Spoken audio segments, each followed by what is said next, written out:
Hey guys, Jason Neese here, 1v1 Fight Gear. Had a lot of questions come up about my shop and how we're doing the work here and all that. Very valid questions. I'll be able to answer most of them. I'm not going to just tell everybody how I learned how to do this because I spent 6 months learning how to do this, so I'm not just going to spill my guts letting everyone know how to do it. But I did want to show you the shop and show you that we are really here. We are really doing the work here. So here we go.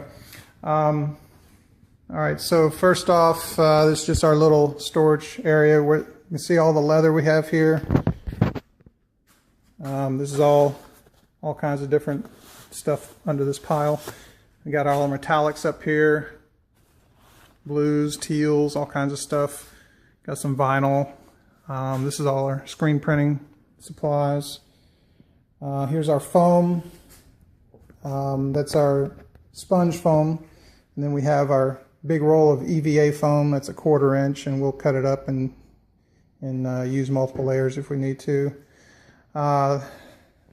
This is neoprene. We're going to use this for shin guards that we're going to be making eventually.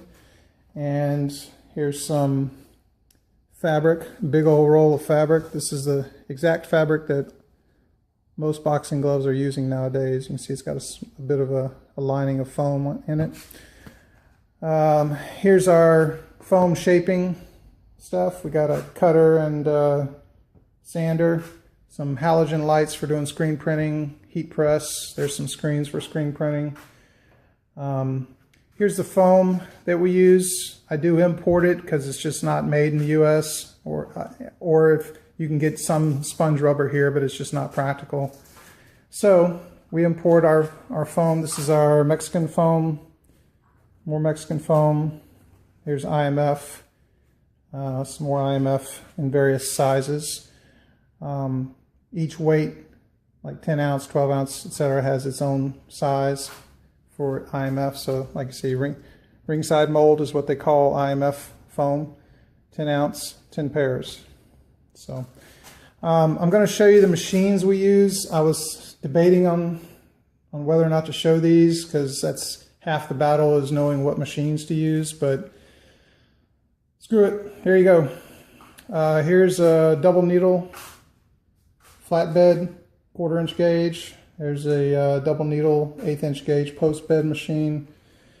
Here's a single needle roller foot and a single needle walking foot.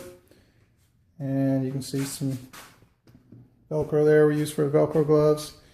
Here's a pair of Mexican gloves we're building right now. We'll scale to make sure we're getting in there where we need to be weight wise. And then our little hole banging area for putting air holes and lace holes. See, we have vinyl down here. Those are big rolls of vinyl. That's what we'll use for doing prototypes so we don't burn up our leather, because vinyl is really cheap and it's almost as good as leather. So, and we also have some nylon liner material here. This is all nylon. This material here you won't be able to see in your gloves, but I'll put it in most gloves. It's activated coal cloth. This stuff has got charcoal infused into the material, and antibacterial, antifungal, all that good stuff. So we'll put that as a liner underneath the main liner. These are our dead soldier prototypes. Just empty carcasses of learning how to do this. Anyway, that's about it. So let me know if you have any questions. And actually, you know, someone asked about how I learned how to do this, and I will say this. My manufacturer in Pakistan basically has helped me a lot. He saw that I was going to be doing this, that I was serious. So he flew over to the US and we, you know, spent some time together going through the process. So that's basically how I learned how to do it. So you want to do it?